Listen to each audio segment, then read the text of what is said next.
Hey, this is GunsmithBeard back with another gun video. I hope everybody had an awesome 4th of July. I know my family and I did. Really appreciated the time and remembering our freedoms and what it's all about.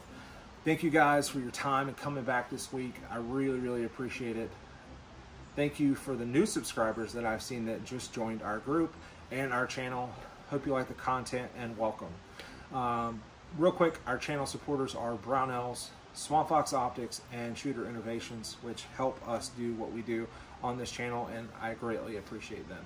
So I'm going to talk to you guys really quick about my E.D.C concealed carry platform that I carry. And what is an E.D.C before we start off? If that kind of terminology escapes you or you're just not familiar with it, E.D.C means everyday carry. Usually that refers to a firearm. It doesn't have to be. E.D.C can be anything that you cram in your pockets at the last minute. It could be a firearm, it could be a knife, it could be just all the garbage you have to have, keys, key fobs, wallet, blah, blah, blah. When I refer to E.D.Cs, usually it's a concealed carry. E.D.Cs don't have to be a concealed carry. It could be something you open carry or outside the waistband carry. I know when I was in law enforcement, when I was off duty, and if I was in Class Bs, then that's kind of what I carried, but that was a very small percentage. That was range days or training days or in service, then that was something that I would do. When I was in plain clothes, I was concealed carrying. So typically, if I was in plain clothes, I was concealed carrying. To me, it's safer. You're not making a target of yourself. You're not drawing attention that you have a firearm on you, so you can kind of stay under the radar, so to speak. My E.D.C, let's jump into that.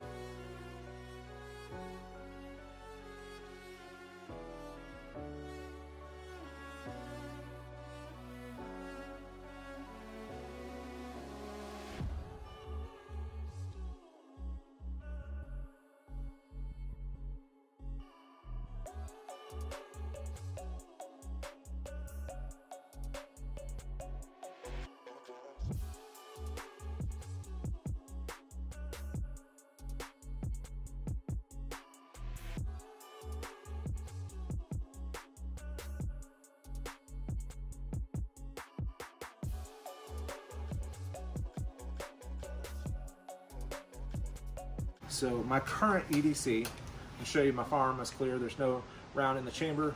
There's nothing in the mag well. Drop the slide. Magazine is loaded, but it is not in the mag well, so we are clear. But anyway, this is my personal E.D.C.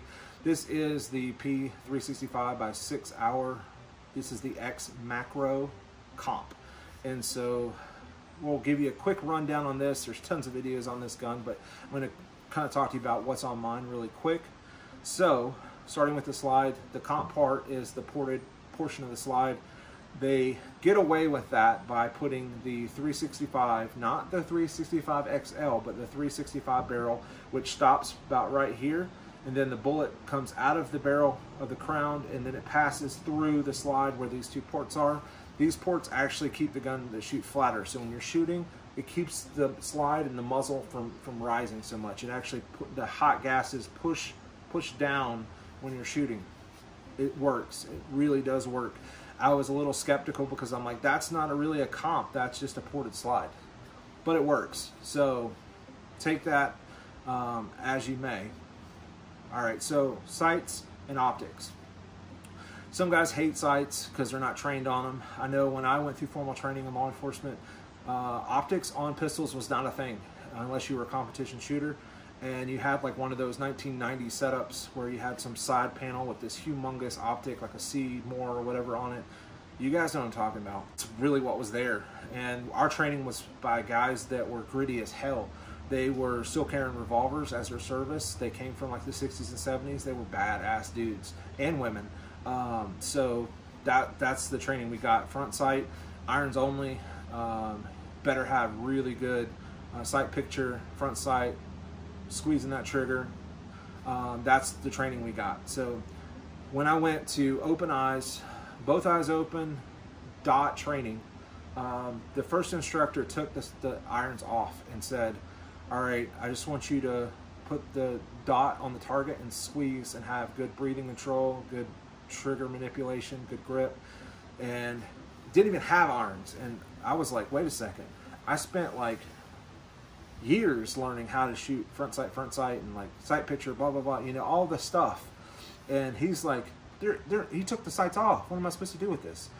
So I get it now. The reason he did that is when you have an optic, especially if you're not used to an optic and it's a red dot like this one, and you have anything that's busy on the front end, you have a night sight, you have a fiber optic rod, you have anything, your eye is going to bounce between the two. So when you're getting sight picture, your eye will bounce between your front sight, especially if it's a night sight or something visible, and the dot itself. Why is that bad? To be honest, it makes you slower because your brain is trying to process both things. So if you're learning dot for the first time, it's not a bad idea just to remove the front sight and learn that way. Once you get proficient at that, then you can put the sight back and it won't bother you. So when I picked out my sights, these are suppressor height sights by Angry Bear Arms, if I'm not mistaken. They're just serrated front to back. Nothing special, guys. There's really nothing special. The optic I'm running is SWAMPFOX optics by, this is the Sentinel manual in green, meaning the dot is green, not red.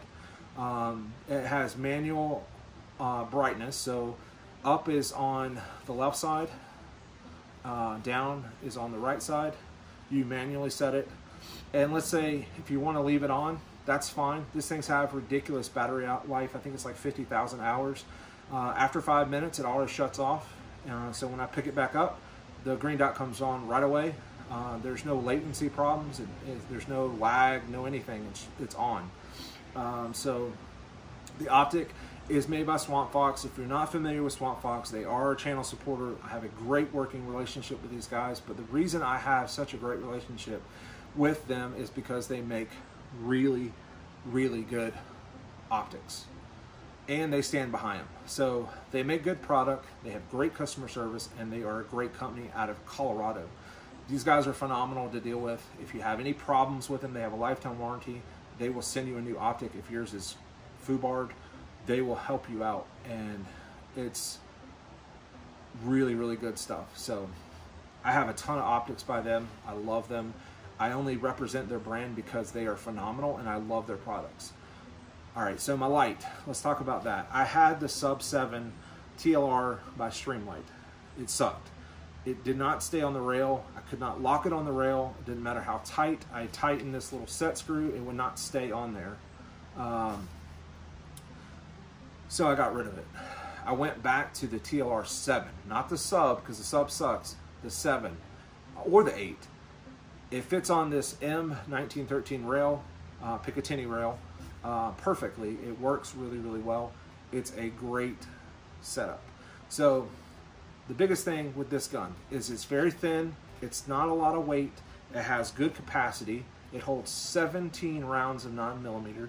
So it's a really, really good platform. It's very skinny. It's very easy to carry. It's lightweight. It's comfortable. It checks all the boxes. And so speaking of that, why I carry what I carry now and what I carried when I started. So when I first became a police officer, or in law enforcement officer, I carried really big and heavy guns because I was young and I was dumb and everybody else was doing that, and I did that for a couple of years and hated it.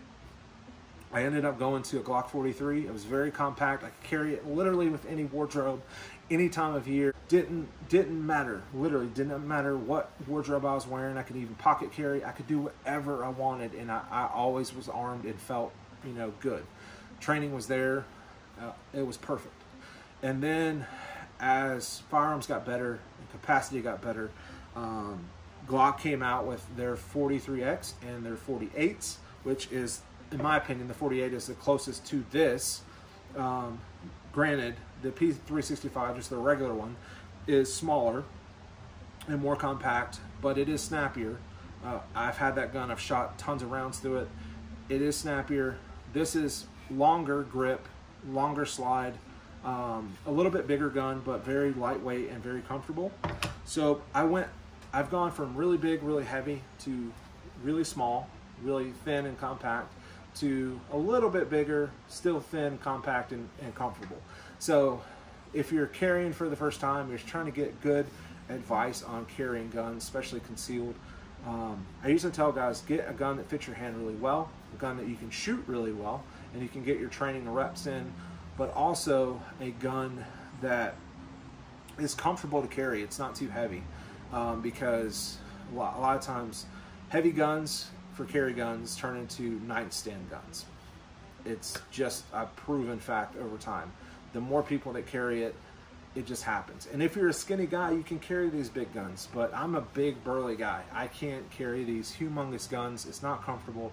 In and out of vehicles, you know, you jab into your beer keg, if you know what I mean. But you skinny guys with your six packs, it doesn't bother you. And all power to you, man. Do what's comfortable for you, do what works for you, and what you're proficient at is really the most important thing. So this is my E.D.C. This is kind of the evolution of my E.D.C, why I carry what I carry. I will bring up one more last little gizmo that I just thought about, is my offset extended mag release. Line Tactical sent me this to test. I absolutely love it. That is a feature I forgot to mention. This is really, really nice. I really thoroughly enjoy it. With my short little fingers, my thumb can press the paddle. I will say they do 100% are transparent, and they do talk about this on their website. If you get this little extended paddle for your mag release, you might have to alter your holster, because the paddle comes down a little bit further than the OEM paddle, and if your holster sits on the panel, when you put your holster in your wardrobe, it kind of squeezes, and that will actually release your magazine. And so what happens when that happens is, I'm not going to rack it, so guys don't freak out, is when you shoot that round, that first round, so you unholster, you shoot the round, the magazine falls to the ground, and then now your source of magazine is gone, and now you're screwed, because you got to transition to another magazine and pray you don't accidentally hit your magazine release. So one of the cons for these extended magazine release is you might have to alter your nice, pretty custom holster so it'll work, but it's worth it. In my opinion, it's worth it. So I'm getting eaten up by bugs, guys. So again, thank you guys for your time, and I really, really appreciate our conversations we have. So I will catch you in the next video. See ya.